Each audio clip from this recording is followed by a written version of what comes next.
Hello everyone, my name is Jacques. I know that many people will say that the city in which I live is the most desirable city to visit because it is famous all over the world. And you know, it's true, because I live in Paris, and more recently, in the heart of the sights of the world, on the Eiffel Tower. How did I get there? Now you will learn everything, but first subscribe to my channel, and do not forget to like my story at the end of the video and write a comment.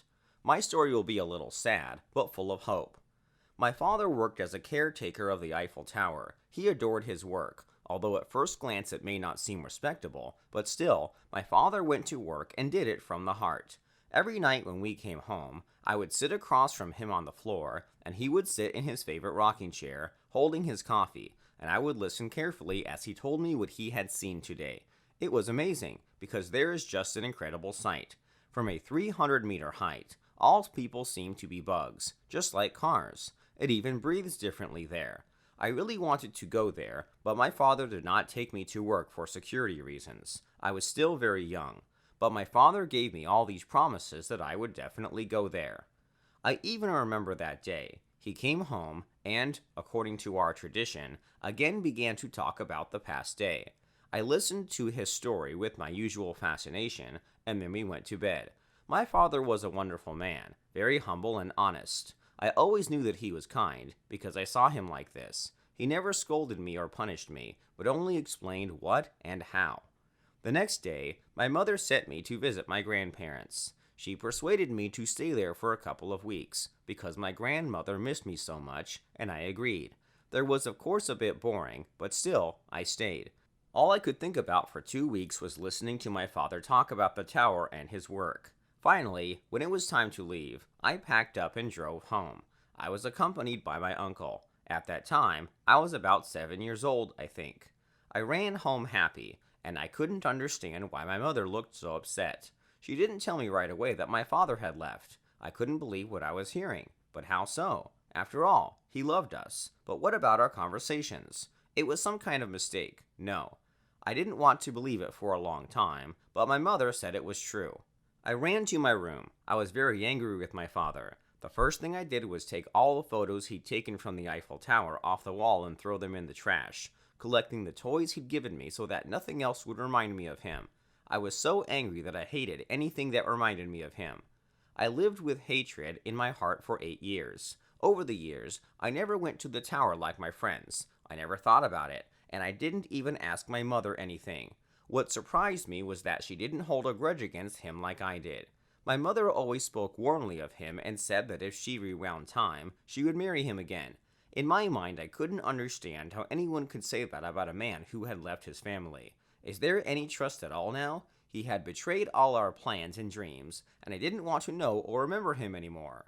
So I grew up. My mother aged over the years. I was her only child, and at times I regretted it, because I sometimes missed someone to share my thoughts with.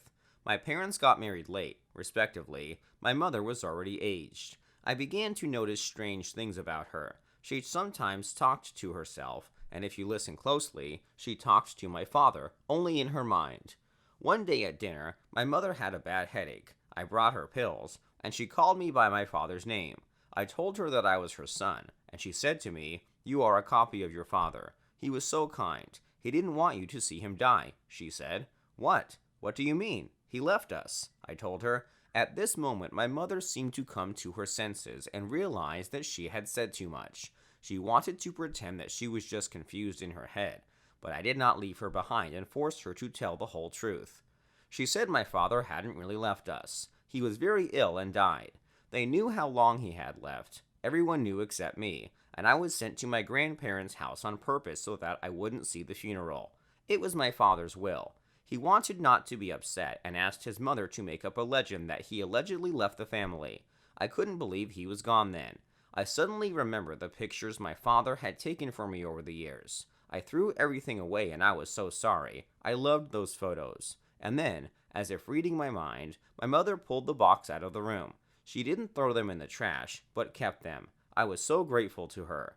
The first thing we did was go to his cemetery, and then I went alone to my dad's place of work. I should have done this a long time ago. I went up to the tower and saw the observation room. There are many things left from my father. For so many years, they were changed workers, but none of them could create the atmosphere that my father achieved. He had a little bit of his own attitude to work, more like a hobby, and he managed to pass on his love for the city and the tower to me. I sat in his chair, picked up his old work jacket, and just stared into the distance. Unexpectedly for me, I burst into tears. I had carried only hatred in my heart all these years, and it turned out that my father was willing to sacrifice his good name just so as not to upset me, not to hurt me. I didn't even have time to say goodbye to him, and I was so sorry about it. While I was there, I felt like my dad was sitting next to me. No wonder, because it was his favorite place. I went home, packed some things, and told my mom that I was going to stay with a friend for a couple of days, and then I went to my dad's old job. In his observation room, I laid out my things, took a camera to take the best pictures of the city at dawn. I decided that now I will live there and continue the work of my father. I will love my Paris, take photos, and remember my father. Tell me, have you ever been in Paris? What did you like most about it? And if not, what places would you like to visit, and why? Hi, my name is Albert. Probably many people will now say that they would like to be in my place, that they envy such a life as I have. That's because I live in a spaceship. How it happened, I'll tell you now. I was born into a family of scientists. My parents were terribly smart people, and they met at work during the inspection of one of the spaceships. They were both employees of a very world-famous corporation. Well, I won't divulge its name. In short, the bottom line is that their schedule was unrealistically frenzied, and they spent 24 hours a day there. In general, that's how they met, just working side by side. Well, then they fell in love with each other. Dad was my mom's assistant. After a while, they decided to get married. Even the wedding they did without leaving the house. After a while, my mother got pregnant and still worked until the very last moment. They were so busy, and then she went on maternity leave and gave birth a week later. After that, my mother was forced to stay at home with me and take care of me, and my father also rarely came home and devoted most of his time to work. Over time, this affected their relationship, because it turned out that a year later, Dad had his own assistant with whom they became lovers. My mother was furious when she found out about it, and there was an incredible scandal at home. In his defense, the father could not come up with anything, but only confessed, and that's all. My mother immediately filed for divorce, and she urgently began to look for housing for us. Nothing suitable was found yet. Then my mother decided that she had to go to work, because we need money. She, as one of the best employees, was immediately taken into the former ranks. Only now there was a question about me, because I had to devote all my time to work, and I could not stay alone, and it was also unrealistic to hire a nanny who could look after me for 24 hours, and my mother didn't trust them. By the way, my father quit his job, so my mother could safely visit the workplace. In the end, on the first day, she took me with her, somehow dragging me inside and talking to the management and security. They let her leave me for one day and then look for another way out. We agreed. The whole day for me flew by unnoticed, especially nowhere and nothing I was not allowed. But still, what I saw with my eyes was simply amazing. There were so many people in white uniforms, like my mother, and they all went somewhere all the time, working with huge machines. There were huge rooms, and each of them had its own atmosphere, cosmic. I fell in love with all this at first sight, and I was so excited to become an astronaut in the future.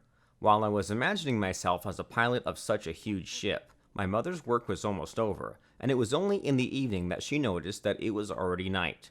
Since she still had a lot of unfinished business, my mother suggested that I stay in one of the spaceships for a while, and she took me to it, and then I saw with my own eyes the unfinished ship, but it was so beautiful. My mother made me a blanket inside and asked me to lie down until she was free. Of course, when she was gone, I looked at everything.